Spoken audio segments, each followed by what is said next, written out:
வணக்கம் நண்பர்களே, welcome to our channel. இன்றைக்கி தேதிக்கு தங்கம் விலை எங்கேயோ போயிட்டுருக்கு.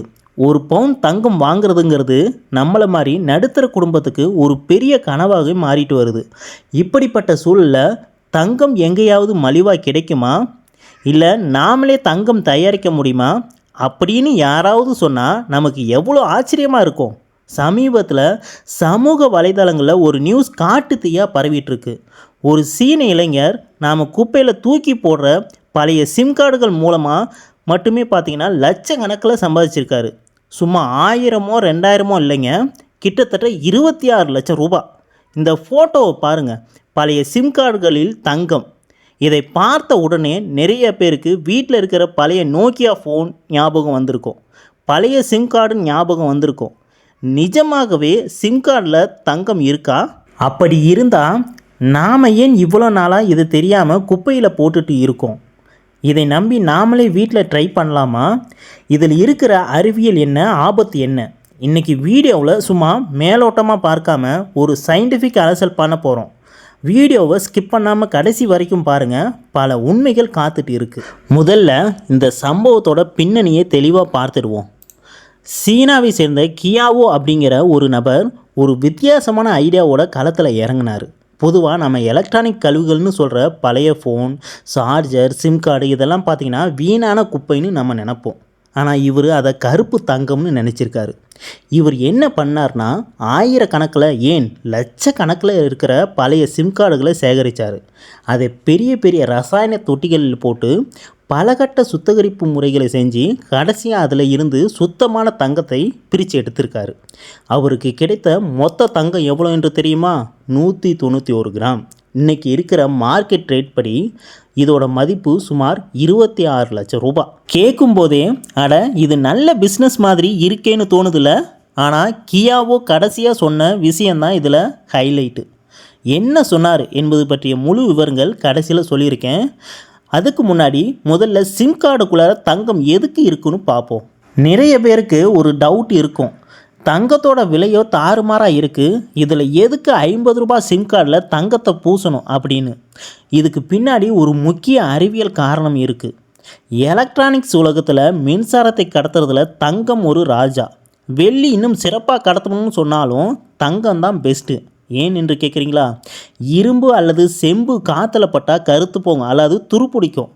ஆனால் தங்கம் எத்தனை வருஷம் ஆனாலும் துருப்பிடிக்காது. உங்கள் ஃபோனில் இருக்கிற சிம் கார்டு ஃபோனோட மதர் போர்டு கூட கனெக்ட் ஆகும்போது அந்த கனெக்ஷன் துல்லியமாக இருக்கணும்.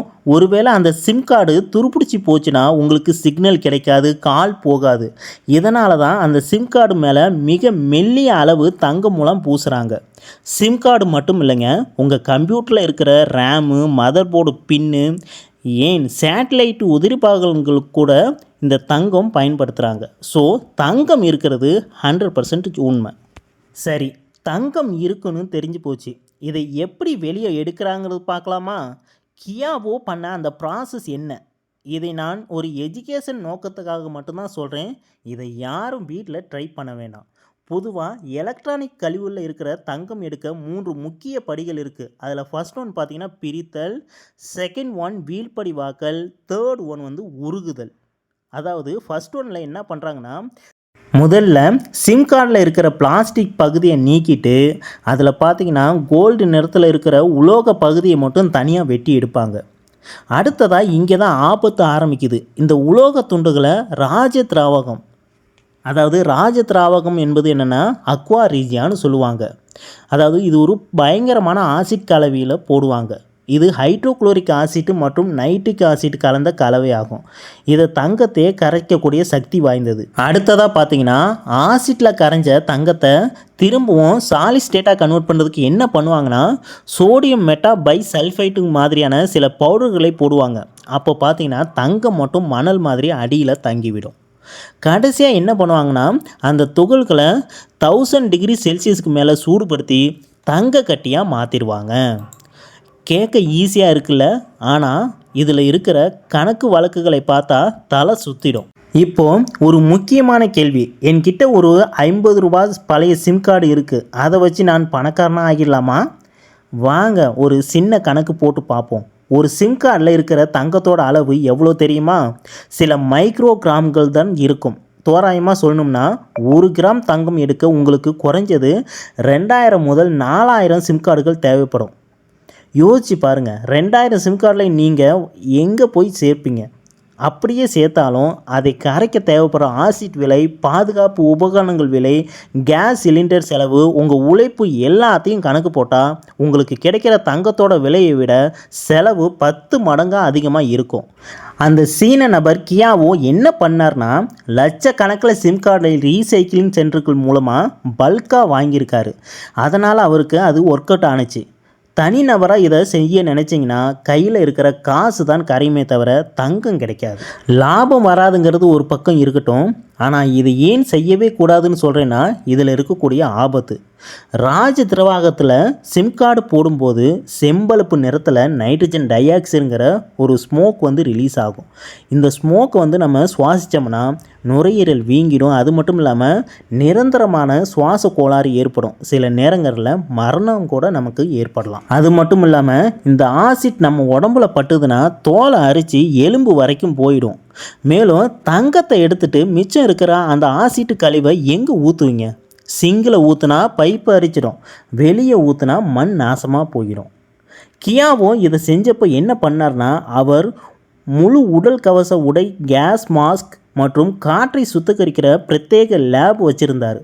வீட்டில் இதற்கான வசதி வாய்ப்புகள் இல்லாமல் செய்கிறது தற்கொலைக்கு சமம். 26 லட்சம் சம்பாதிச்ச கியாவோ கடைசியாக சொன்ன ஒரு விஷயந்தான் இதில் ஹைலைட்டு.